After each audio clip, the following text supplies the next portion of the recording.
जय हिंद दोस्तों, welcome to Shaurya classes. आज का हमारा टॉपिक है BA program third year. Subject का नाम है हिस्ट्री, युगों से दिल्ली, दिल्ली थ्रू एजिस। और ये 6 सेमेस्टर का है और 4th यूनिट आज हम चर्चा करेंगे। मैं क्षमा चाहता हूँ, मेरी काफ़ी दिन से वीडियो नहीं आ रही है और आपने भी काफ़ी कमेंट करे कि सर दिल्ली की वीडियो लाओ, दिल्ली की वीडियो लाओ। मेरे पे दिल्ली की वीडियो की कोई बुक या नोट्स नहीं थे या कोई हेल्प बुक नहीं थी जहाँ से मैं ये देख के वीडियो बना सकता था। तो आप में से किसी ने जिसने मुझे पीडीएफ इस बुक की सेंड करी है उसका बहुत बहुत धन्यवाद। आज सुबह ही मैंने इस पे काम करा और आपके लिए ये वीडियो लेके आ गया। तो आइए शुरू करते हैं। इससे पहले हमारी 2 वीडियो और आ चुकी है, अगर अभी तक आपने वो नहीं देखा है तो इस वीडियो के नीचे डिस्क्रिप्शन में उसका लिंक दे दिया जाएगा और वैसे भी प्लेलिस्ट में भी ये वीडियो उपलब्ध होएगी। बेसिकली इस चैप्टर में क्या है, इस चैप्टर में बताया हुआ है कि 1857 में 1857 में जो दिल्ली के साथ हुआ उसके बारे में यहाँ बताया हुआ है। हम सभी ने शुरू से ही बचपन से 6ठी 7वीं क्लासों से पढ़ते आ रहे हैं। भाई 1857 का विद्रोह हुआ, ये पहला स्वतंत्रता संग्राम का विद्रोह था, सैनिक विद्रोह था, कोई कहता है किसान विद्रोह था, कोई कहता है ज़मींदारों का विद्रोह था, कोई कहता है राजाओं का विद्रोह था। ये इन सब चीज़ की चर्चा नहीं करनी हमें यहाँ पे, ना ही हमें ये बताना है कि इस विद्रोह में क्यों हुआ, इसके तत्कालीन कारण क्या थे, विद्रोह में कौन कौन शामिल था, ऐसा कुछ नहीं बताना। हमें ये बताना है कि दिल्ली में इस विद्रोह का क्या इम्पैक्ट हुआ और विद्रोहियों ने दिल्ली में क्या क्या करा और अंग्रेज़ों ने कैसे दिल्ली सरकार को फिर से पुनः हासिल कर लिया। तो आइए शुरू करते हैं। भाई 1857 में जो विद्रोह हुआ, हम सभी जानते हैं कि विद्रोह के तत्कालीन कारण क्या थे। अब आप बोलोगे भैया ये तत्कालीन कारण क्या होते हैं? तत्कालीन कारण वो होते हैं जिसके द्वारा उस विद्रोह को शुरू किया गया। मैं यहाँ एक छोटी सी पृष्ठभूमि आपके लिए बनाना चाहता हूँ कि ताकि आपको थोड़ा बहुत समझ में आ जाए। भाई 1857 का जो विद्रोह हुआ था उसके बहुत सारे कारण थे। उसके सैनिक कारण भी थे, उसके राजाओं के कारण भी थे, उसके किसानों के कारण भी थे, उसके ज़मींदारों के कारण भी थे। तो हम यहाँ पे बेसिकली सैनिक कारण की बात करते हैं। भाई सैनिकों को क्या करा था अंग्रेज़ी सरकार ने, ब्रिटिश हुकूमत ने, अंग्रेज़ों ने भारतीय सिपाहियों को एक बंदूक को पकड़ा दिया, वो थी इनफील्ड। उस नई बंदूक को चलाने के लिए भारतीय सैनिकों को जब उसमें बारूद या फिर गोलियों को जब डालना पड़ता था उस बंदूक में, तो उस बंदूक की गोलियों को पहले मुंह से दबाकर छील के उस दोनाली में डालना पड़ता था। जब भारतीय सैनिकों ने इसका विरोध करा, क्योंकि भारतीय सैनिकों पर भी उड़ती उड़ती अफवाह आई कि भाई ये जो बंदूक में जो हम मुंह से छीलते हैं इस कारतूस को, उस कारतूस में गाय और सूअर की चर्बी का उपयोग किया गया है। साथ के साथ हम जो आटा और जो हम चावल खा रहे हैं, दाल खा रहे हैं, इन अंग्रेज़ों ने हमें ईसाई बनाने के लिए इस आटे में और दाल में और चावल में गाय और सूअर की चर्बी या उनकी हड्डियों का चूरा मिलाया हुआ है। तो भारतीय जो सैनिक थे वो इन कारतूसों को उन्होंने इस्तेमाल करने से मना कर इन कारतूसों को इस्तेमाल करने से मना कर दिया और अंग्रेज़ों ने समझाया कि भाई ऐसा कुछ नहीं है, आप चाहो तो आप इसको यूज़ कर सकते हो, ये सिर्फ एक अफवाह है। लेकिन आपने मंगल पांडे मूवी भी देखी होगी, ये तो सब इतिहास में था जो मैं अभी आपको नहीं बताना चाहता। अब हम इस पे आते हैं। तो ये विद्रोह हुआ था शुरू 10 मई 1857 को। कहाँ से? मेरठ की छावनी से। जी हाँ, मेरठ में भारतीय सिपाहियों ने बंदूक को चलाने से मना कर दिया और भारतीय सिपाहियों ने अंग्रेज़ों के खिलाफ़ ये विद्रोह कर दिया। कहाँ? मेरठ की छावनी में। अब भाई 10 मई 1857 को मेरठ की छावनी में ये विद्रोह हुआ। अब सिपाहियों ने जब एक बार अंग्रेज़ों के खिलाफ़ जब युद्ध करने की, विद्रोह करने की जब ठान ली, तो ये सिपाही मेरठ से होते हुए भारतीय सिपाही, जिनको विरोधी के नाम से या विरोधियों के नाम से जाना जाता है, वो फिर 11 मई 1857 को दिल्ली यहाँ पहुँचे। जी हाँ, मैं मई की बात कर रहा हूँ। ये वही मई है जिसमें हम वीडियो बना रहे हैं और इसी मई में भीषण गर्मी पड़ रही है। तो हम कह सकते हैं कि 10 मई को मेरठ से सिपाहियों ने विद्रोह की शुरुआत कर दी और मेरठ के सिपाही दिल्ली की ओर कूच करने लग गए। जब वो दिल्ली की ओर आए तो उस टाइम पे भीषण गर्मी थी और उन्होंने यमुना नदी के पुल को पार करके वो दिल्ली में प्रवेश करते हैं और दिल्ली में अंग्रेजी हुकूमत के ख़िलाफ़ उन्होंने विद्रोह कर दिया। अब भाई जब वो दिल्ली में आते हैं तो वो दिल्ली में क्यों आए, उसका रीज़न क्या था? बहुत सारे रीज़न हो सकते हैं, लेकिन कुछ पहला रीज़न था कि जब भारतीय सिपाहियों ने जब ब्रिटिश हुकूमत के ख़िलाफ़ विद्रोह शुरू कर दिया तो अब भारतीय सिपाहियों को कोई एक ऐसा नेता चाहिए था जो उनका मीन्स जो उनको बांध के चले। भाई सिपाही हमेशा किसी ना किसी एक जैसे इंस्पेक्टर हो गया या फिर एसीपी हो गया या फिर टीसीपी हो गया, उसकी कमांड को फॉलो करते हैं, है ना। तो भारतीय सिपाहियों को भी एक ऐसा व्यक्ति चाहिए था जिसको वो अपना नेता मान के अपना विद्रोह उस नेता के अंतर्गत लाके शुरू कर दे। शायद अब आपको समझ में आ गया। इसलिए भारतीय सिपाही 10 मई को मेरठ से चले और 11 मई को जब वो दिल्ली आए तो दिल्ली में उस टाइम पे बहादुर शाह जफ़र था। कौन था? बहादुर शाह जफ़र। दिल्ली में उन्होंने विद्रोह किसके खिलाफ़ शुरू कर दिया?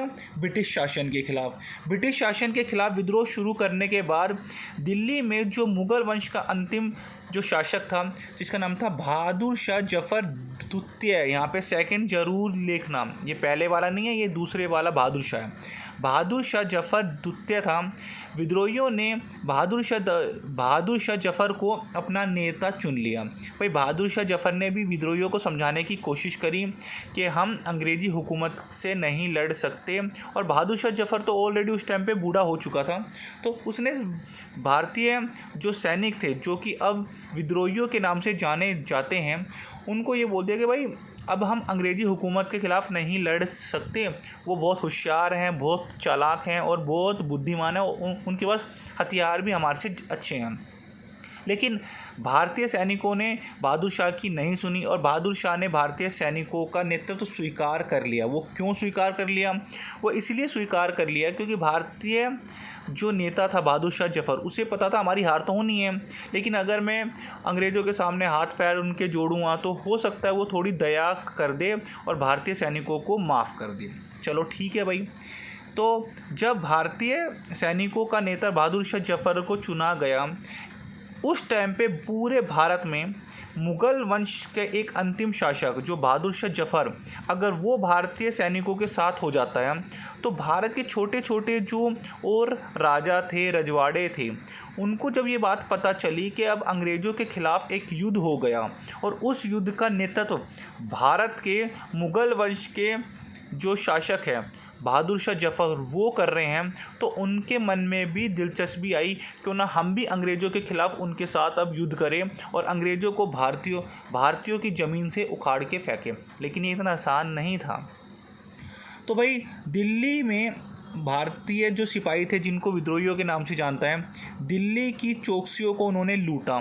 चौकियों को, अब चौकियाँ क्या होती है भाई? जैसे छावनी होती है, जैसे आज के टाइम में पुलिस क्वार्टर हो गए या फिर पुलिस जैसे चौकियाँ होगी जहाँ पे पुलिस होती है ना, पुलिस स्टेशन हो गए। ऐसे उन्होंने दिल्ली में आए, दिल्ली के लाल किले की जो चौकी थी उसको लूटना शुरू कर दिया और दिल्ली की चौकियों को लूटना शुरू कर दिया।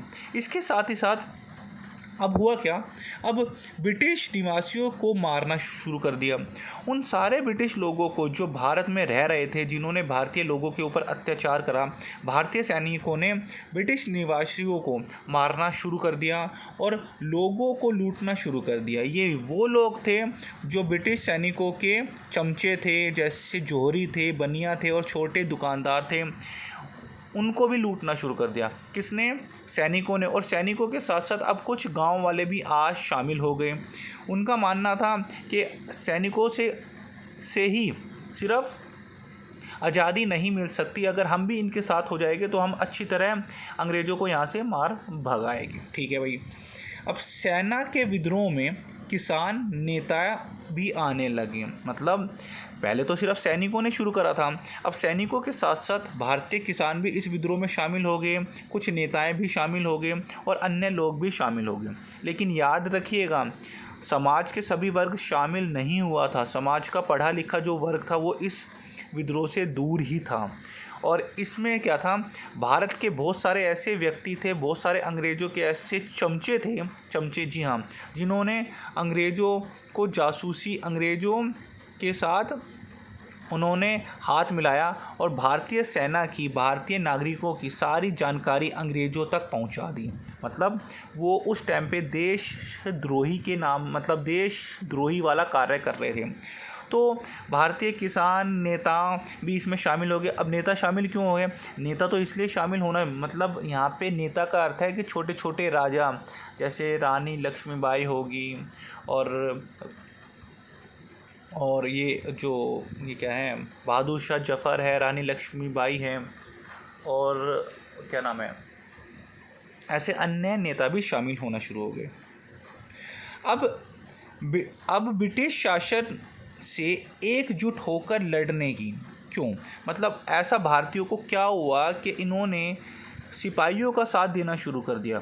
भाई भारत में जो किसान थे वो भी अंग्रेज़ों से नाराज़ हो गए थे, क्योंकि अंग्रेज़ों ने स्थायी बंदोबस्त शुरू कर दिया था, रैयतवाड़ी बंदोबस्त शुरू कर दिया था। मैं यहाँ पे ये बताना नहीं चाहता कि ये होता क्या है। मतलब भारत में किसान भी अंग्रेज़ों से नाराज़ थे, भारत में जो छोटे छोटे राजा है वो भी अंग्रेज़ों से नाराज़ थे, सैनिक भी अंग्रेज़ों से नाराज़ थे, ज़मींदार भी अंग्रेज़ों से नाराज़ थे, यहाँ तक कि व्यापारी समूह भी अंग्रेज़ों से नाराज़ था और जो आदिवासी थे वो भी अंग्रेज़ों से नाराज़ थे, क्योंकि अंग्रेज़ों ने भारत को दोनों हाथों से लूटने की कोशिश करी। इसके बाद अगर आपको वीडियो समझ में आया तो वीडियो को प्लीज़ लाइक कीजिए, शेयर कीजिए, लाइक करो मत करो प्लीज़ कमेंट ज़रूर कर दो, क्योंकि कमेंट आपके हमारे लिए मोटिवेशन का काम करते हैं। इसके बाद क्या हुआ, 1857 को जब यह विद्रोह हुआ तो उस समय जो दिल्ली थी, दिल्ली में 8 शहर थे। मतलब जैसे आज के टाइम में हम दिल्ली की बात करते हैं तो दिल्ली में बहुत सारे एरिया ऐसे हैं जो कि पूर्ण रूप से डेवलप है। जैसे अगर हम चाणक्यपुरी की बात करते हैं, सीपी की बात करते हैं, है ना, और ये जो लुटियंस जोन है इनकी बात करते हैं, ये दिल्ली के अन्य क्षेत्रों से काफ़ी ज़्यादा विकसित हैं।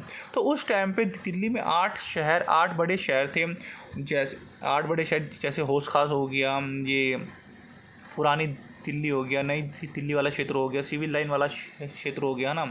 तो उनमें से एक शहर था शाहजहानाबाद। भाई शाहजहानाबाद ये आके ये सैनिक इकट्ठे हो जाते हैं, यहाँ पे लूटपाट करते हैं और यहाँ पे अपनी मीटिंग करने की कोशिश करते हैं। इसी के साथ साथ उस समय जो दिल्ली थी, दिल्ली 6400 एकड़ के क्षेत्र से भी ज़्यादा क्षेत्र में फैली हुई थी और लगभग 33 से ज़्यादा गांव उस समय दिल्ली में आते थे और दिल्ली के आसपास के क्षेत्रों तक सीमित थे। तो हम कह सकते हैं कि 1857 का जो विद्रोह हुआ है, यह विद्रोह 4 महीने से अधिक नहीं चला। जी हाँ, मतलब भाई 120 दिन में ही यह विद्रोह समाप्त कर दिया गया। किसके द्वारा? अंग्रेज़ों के द्वारा। अब अंग्रेज़ों ने इस दिल्ली के विद्रोह को समाप्त करने में क्यों रुचि दिखाई? भाई दिल्ली के साथ साथ यह विद्रोह तो मेरठ में भी हुआ, झांसी में भी हुआ, यूपी के अन्य क्षेत्रों में भी हुआ, बिहार में भी हुआ और अन्य, मतलब उत्तर भारत के क्षेत्रों तक ये फैला और थोड़ा थोड़ा पूर्वी भारत में भी। लेकिन दिल्ली के विद्रोह को दबाने की अंग्रेज़ों की ये कोशिश क्यों थी कि दिल्ली का विद्रोह दबाया जाना सबसे पहले चाहिए? रीज़न क्या था? रीज़न ये था कि अंग्रेज़ों की ये सोच थी कि दिल्ली की बहाली ब्रिटिश सत्ता के लिए आवश्यक थी। उनका मानना था अगर हम दिल्ली को नहीं बचा पाएंगे तो यह विद्रोह बहुत तेज़ी से पूरे भारत में फैल सकता है। क्योंकि दिल्ली पूरे भारत का केंद्र था और यहाँ पे बहादुर शाह जफ़र भी रहता था। दिल्ली के लाल किले पे बहादुर शाह जफ़र जो कि मुग़ल वंश का अंतिम बादशाह था वो था और इसको भी अपने अधिकार में करना था। इसी के साथ पूर्व पश्चिम और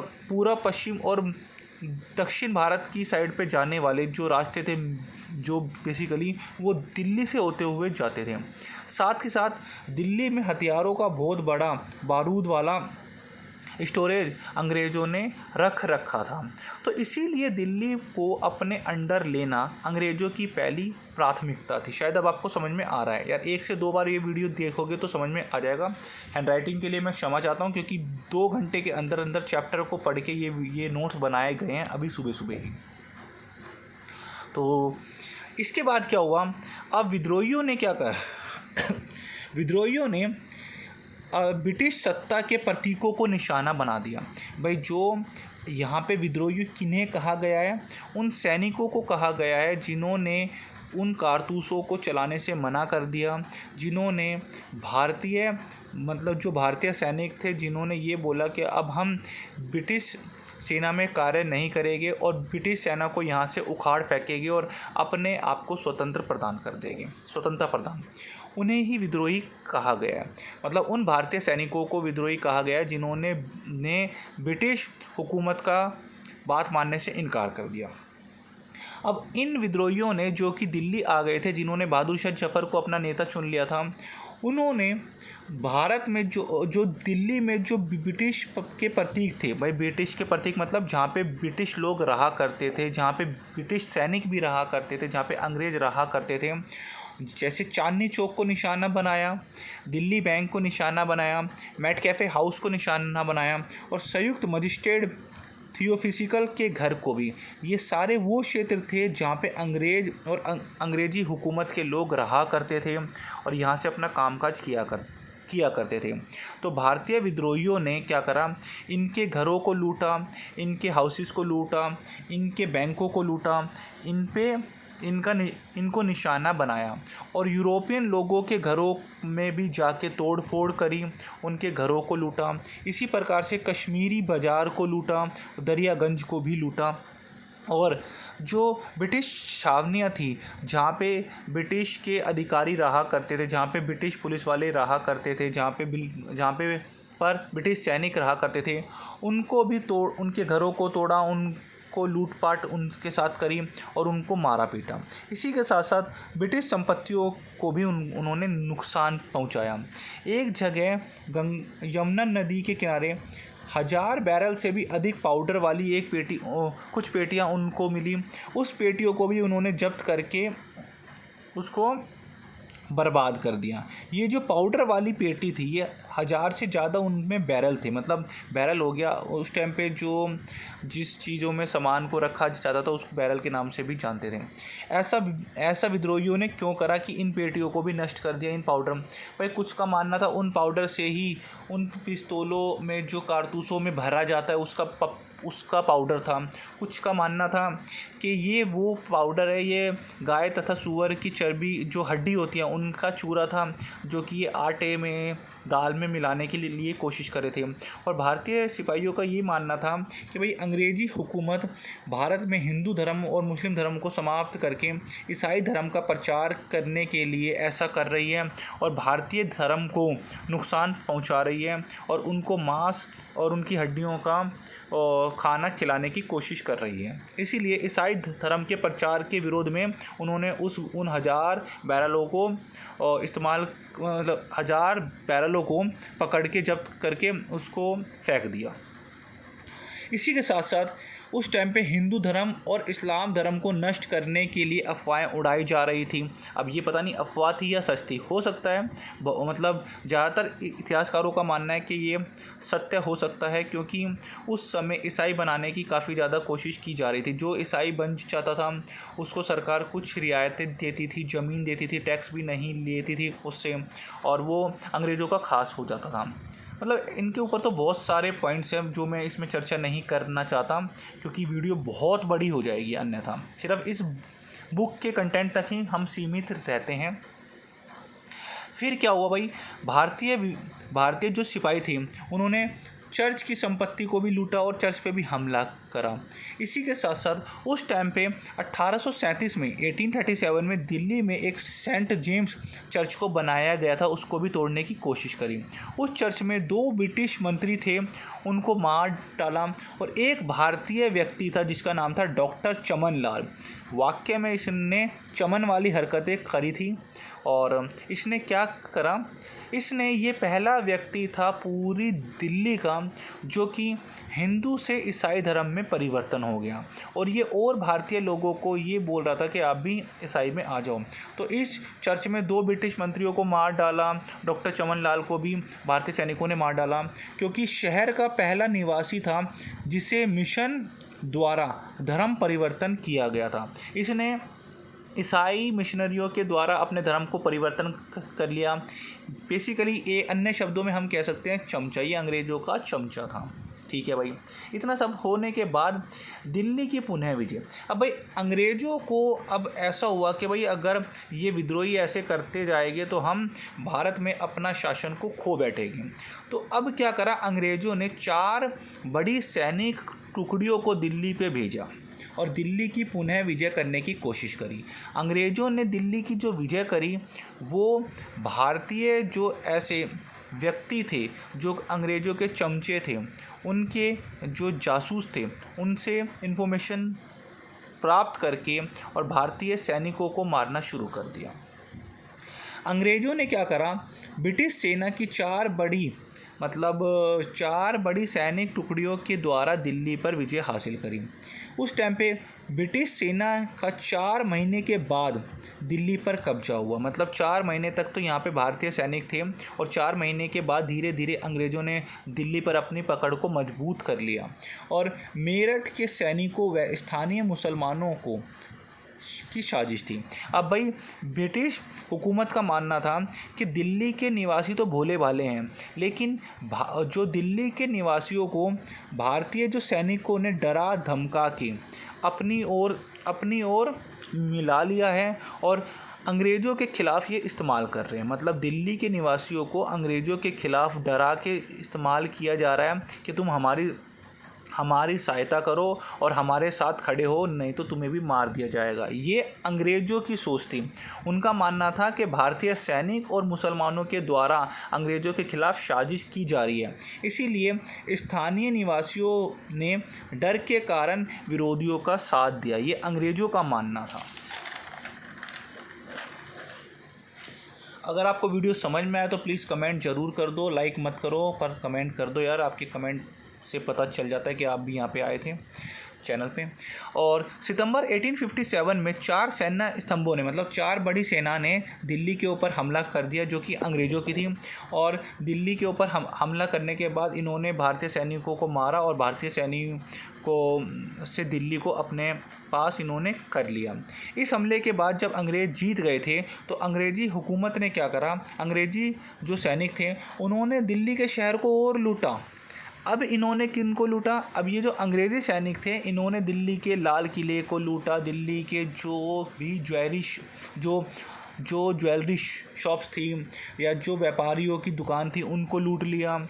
और 3 दिन तक ये अंग्रेज़ी सैनिक दिल्ली को लूटते रहे और इतना संपत्ति को लूट लिया कि अब इन्होंने ये सोचा, इन सैनिकों ने कि यार संपत्ति तो बहुत ज़्यादा हो गई है, क्यों ना आप छुट्टियां मनाने के लिए अपने घर चलते हैं। ठीक है भाई संपत्ति। फिर अंग्रेज़ों ने क्या करा, जो संपत्तियों को लूटा था, जिन अंग्रेज़ी सिपाहियों ने उन संपत्तियों को जिस संपत्तियों को लूटा था, अंग्रेज़ी सरकार ने कहा ये संपत्ति अब आप पुरस्कार के रूप में अपने पास रख लो। भाई अगर जैसे सिंपल सी बात है, आपके यहाँ की सरकार आपको ये बोले कि भाई आप अपने मोहल्ले को, आपके पास जितने भी शॉप्स है आसपास की फ़ोन वोन की, आप उनको लूट सकते हो, आपका अधिकार है, और जो भी लूटा हुआ माल होगा वो आपका होगा।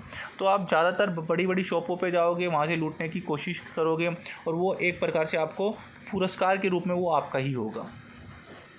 तो अंग्रेज़ी सैनिकों ने दिल्ली को 3 दिन तक लूटा और इतना लूटा कि भाई वो फिर अपने कुछ तो सैनिक अपने घर जाके मतलब अमीर भी हो गए।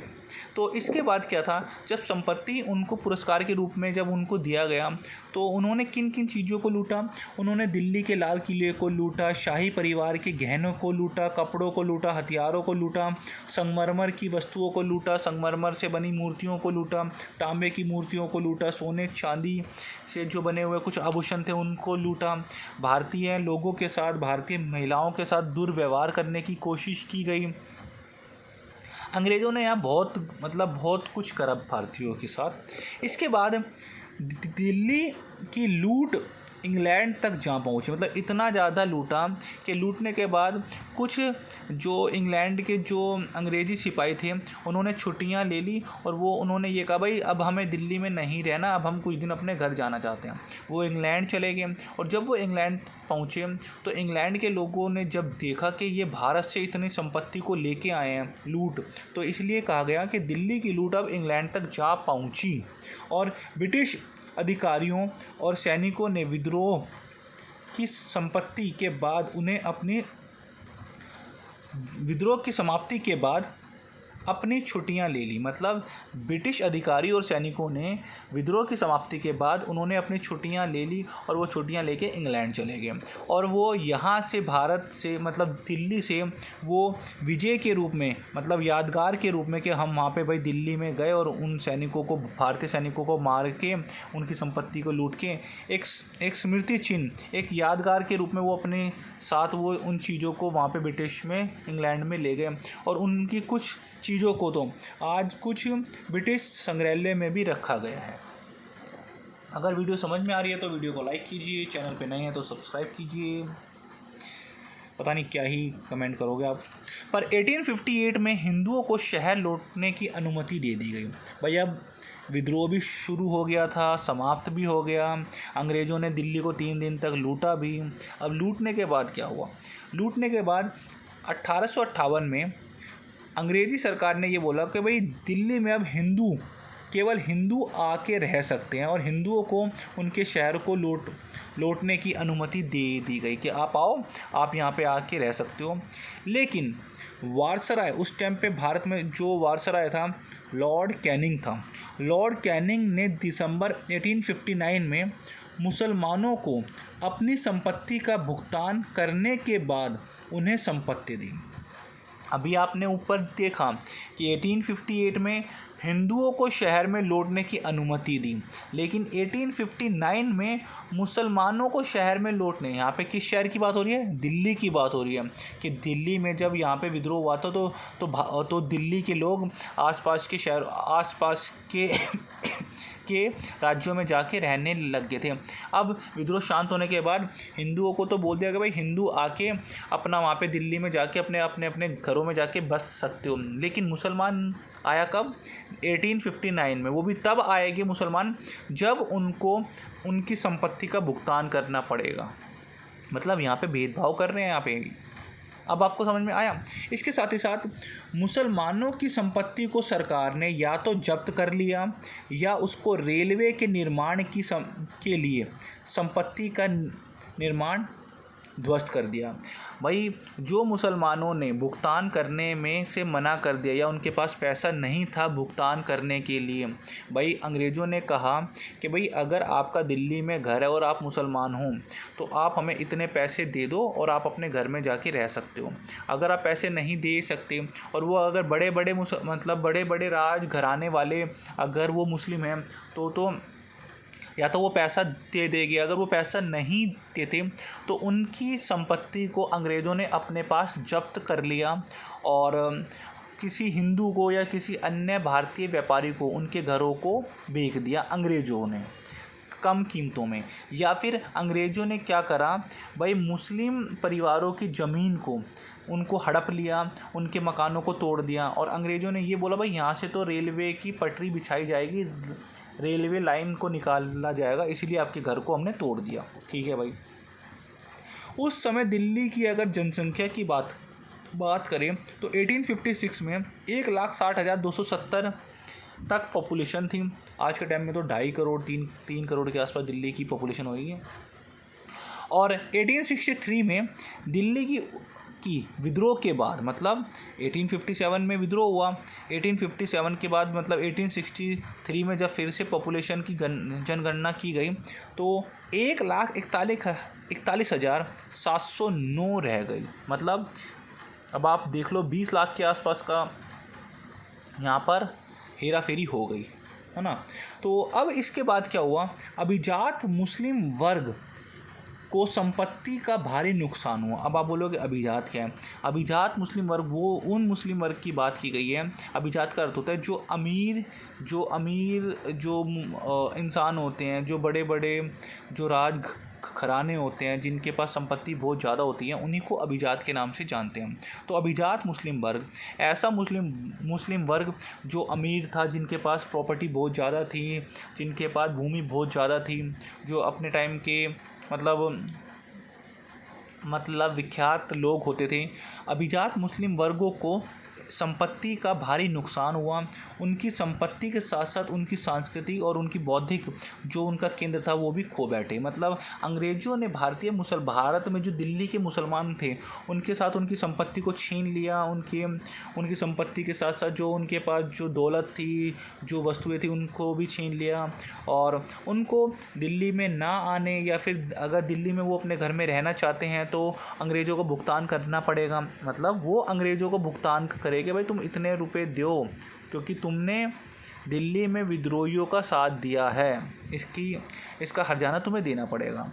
ज़्यादातर हिंदुओं को कम नुकसान पहुंचा और मुसलमानों को ज़्यादा नुकसान पहुंचाया गया अंग्रेज़ों के द्वारा। कई ने सरकार की जब्त की गई संपत्ति को खरीदकर मुनाफा हासिल करा। यहाँ पे बताया गया है कि कुछ हिंदुओं ने या कुछ ऐसे अभिजात लोगों ने सरकार से उस संपत्ति को खरीद लिया जो सरकार ने अवैध रूप से मुस्लिम संपत्ति को कब्जा किया था। उस संपत्ति को खरीद के कुछ हिंदुओं ने या फिर कुछ अन्य लोगों ने अधिक मुनाफा कमाया। अब आपको समझ में आया तो प्लीज़ वीडियो को कमेंट ज़रूर कीजिएगा। यार इतना बोल रहा हूँ, अब आपका पता नहीं कमेंट आएगा नहीं आएगा, क्योंकि बस ख़त्म करते हैं अब जल्दी से ये चैप्टर। 1857 के बाद दिल्ली में क्या परिवर्तन देखने को मिला, अब हम इस पर चर्चा करते हैं। यार वैसे बहुत कुछ है इस चैप्टर में, मतलब, लेकिन आपके लिए जो कंटेंट है वो यही है। 1857 के बाद दिल्ली में कुछ परिवर्तन देखने को मिले। जैसे क्या परिवर्तन हुए भाई? 1857 के बाद सेना की टुकड़ी का विस्तार कर दिया गया। जहाँ पे पहले भाई अब ये ऐसी घटना दिल्ली में फिर से ना हो, इसलिए दिल्ली में अब भारी संख्या में सैनिकों को रखा गया और सेना की टुकड़ियों को रखा गया, क्योंकि दिल्ली काफ़ी इम्पोर्टेंट थी अंग्रेज़ों के लिहाज से। और अंग्रेज़ों ने संविधान में बदलाव कर दिया गया और सैनिक टुकड़ी का जो संविधान का था उसमें भी बदलाव कर दिया गया, और समान संख्या में भारतीय और ब्रिटिश सैनिकों को रखा गया। इससे पहले 1857 के विद्रोह से पहले क्या था कि भाई अंग्रेज़ों के पास जो सेना थी उसमें अंग्रेज़ी सैनिकों की संख्या कम थी और भारतीय सैनिकों की संख्या ज़्यादा थी। आई थिंक 1/6 थी, जहाँ पे 6 भारतीय सैनिक के ऊपर 1 अंग्रेज़ी सैनिक होता था। अब समान भारतीय सेना और ब्रिटिश सेना को एक समान रखा गया और भारी पुलिस बल की स्थापना की गई। इसी के साथ 1861 में पुलिस को नगर पालिका निधि से भुगतान दिया जाने लगा। इससे पहले जो भुगतान होता था वो अंग्रेज़ों के द्वारा दिया जाता था भारतीय पुलिस को और अंग्रेज़ी पुलिस को, भारतीय सैनिकों और अंग्रेजी सैनिकों को। अब ये बोला भाई 1861 में नगर पालिका की निधि जो MCD का जो पैसा आएगा उससे पुलिस को पैसा दिया जाएगा। ठीक है भाई। अब सेना का लाल किले पर कब्जा हो गया। कई संरचनाओं को सेना के लिए रहने वाली क्वार्टर में बदल दिया गया। भाई दिल्ली में जो जगह जगह पे जहाँ पे पर मुग़लों के या फिर जो खिलजी के जो भी किले थे, अब उन किलों में भारतीय सैनिकों और अंग्रेज़ी सैनिकों को रहने के लिए दे दिया गया। अंग्रेज़ी सैनिकों ने उन इमारतों के साथ परिवर्तन करने की कोशिश करी और कम मूल्य वाले जो भवन थे उनको ध्वस्त कर दिया गया, उनको गिरा दिया गया। इसी के साथ सैनिक जफ़र महल को, हाँ, बहादुर शाह जफ़र का जो महल था, हाँ जी, बहादुर शाह जफ़र वही है जो कि उस टाइम पे अंतिम मुग़ल बादशाह था। बहादुर शाह जफ़र महल को सैनिकों ने नहाने के लिए इस्तेमाल करा, बताओ, ये हाल हो गया। और जो लाल किले में दीवाने आम और जो दीवाने ख़ास था, दीवाने आम में लकड़ी के दरवाजे व लोहे की जाली को लगा दिया गया। इसी के साथ साथ लाल किले को सुरक्षित रखने के लिए किले की दीवार के चारों ओर 450 गज तक की इमारतों को गिरा दिया गया। आज आप अगर लाल किला जाते हो तो आप देखोगे कि लाल किले के चारों साइड पे रोड बनी हुई है और उसके आसपास कोई घर नहीं है। वो जितने भी मकान हैं, जो घर बनाए हुए हैं, वो पुरानी दिल्ली वाली साइड पे या फिर चांदनी चौक वाली साइड पे हैं। आसपास में कोई भी घर देखने को नहीं मिलेगा। उस टाइम पे अंग्रेज़ों ने लाल किले के आसपास जो इमारतें थी वो सबको गिरा दिया गया। वीडियो अच्छा लगे तो कमेंट ज़रूर कर दीजिएगा। दीवार के चारों ओर चौड़ी सड़क का बनाने का कार्य शुरू किया गया 1857 में दिसंबर में। इसी के साथ साथ 1861 में किले के पास दिल्ली गेट तक छावनी की स्थापना, मतलब अब पूरी दिल्ली को छावनी में कन्वर्ट कर देगा। छावनी का अर्थ है मतलब कैंट एरिया में, पूरी दिल्ली को इन्होंने कैंट एरिया में कन्वर्ट कर दिया कि भाई 1857 जैसा विद्रोह अब फिर से नहीं हो, इसीलिए जगह जगह पे मतलब पुलिस की स्थापना की गई। कश्मीरी गेट और नई सिविल लाइनों पर ब्रिटिश सैनिकों के लिए इन्होंने क्वार्टर बना दिए और वहाँ पे इनकी छावनियाँ बनाने शुरू कर दी। दिल्ली के 33 गांवों की कृषि भूमि से कई टुकड़ों को जब्त कर लिया गया। भाई दिल्ली से 33 गांवों की जो कृषि भूमि थी उनको सरकार ने अपने अधीन जब्त कर लिया जानबूझ के। जैसे उनमें से अलीपुर है, अलीपुर गांव हो गया, चंद्रावल गांव हो गया, इंद्रप्रस्थ गांव हो गया, कोटला मुबारकपुर गांव हो गया, महरौली गांव हो गया, पालम गांव हो गया, रायसीना गांव हो गया, वजीराबाद हो गया आदि। ऐसे 33 गांवों की ज़मीन को अंग्रेज़ों ने जब्त कर लिया। अंग्रेज़ों ने ये बोला भाई यहाँ पे हम अपने यहाँ से रेल का निर्माण किया जाएगा या फिर यहाँ पे सैनिकों के लिए क्वार्टर बनाए जाएंगे। इस तरह उनकी ज़मीनों को लेके अंग्रेज़ों ने भारत के अन्य मतलब दिल्ली के अन्य लोगों को वो ज़मीन बेच दी। उनका मानना था कि इन्हीं गांवों में के जो लोग थे इन्होंने ज़्यादा ये भारतीय सैनिकों के साथ शामिल हुए थे। इस तरह सामाजिक भूगोल को भी अंग्रेज़ों ने बदलने की कोशिश करी। बस समाप्त हो गया, 2 मिनट की और वीडियो है। इसके साथ ही साथ अब विद्रोह को याद करना, भाई इसमें बताया गया है कि इस विद्रोह को याद क्यों किया गया। अंग्रेज़ों ने याद करने के लिए अंग्रेज़ों ने क्या करा यहाँ पे कि जब विद्रोह समाप्त हो गया तो भारतीय सैनिकों को इन्होंने देशद्रोही बोल दिया, विद्रोही बोल दिया। और जो खुद के सैनिक इनके मरे थे, अंग्रेज़ों के सैनिक जो अंग्रेज़ मरे थे इस विद्रोह में 1857 में, उनके लिए इन्होंने क्या करा, उनके पत्थरों के ऊपर नाम लिखवाए गए। उनके लिए अलग से कब्रिस्तानों में उनको सम्मान दिया गया, पत्थरों पे नाम लिखवाए गए। उनको एज अ हीरो पेश करने की कोशिश की गई कि भाई ये तो हमारे हीरो थे जिन्होंने भारतीय विद्रोहियों से अपनी जान गंवा दी लड़ते हुए। अंग्रेज़ों ने जानबूझकर अपनी जीत का जश्न मनाया और विजय एवं वीरता की मूर्ति को लगवाया गया कि भाई हमारे जो सैनिक इसमें मरे हैं वो काफ़ी बहादुरी से लड़े हैं और उन्हीं के बलिदान से आज ये फिर से यहाँ पे स्थापना की गई अंग्रेज़ी हुकूमत की।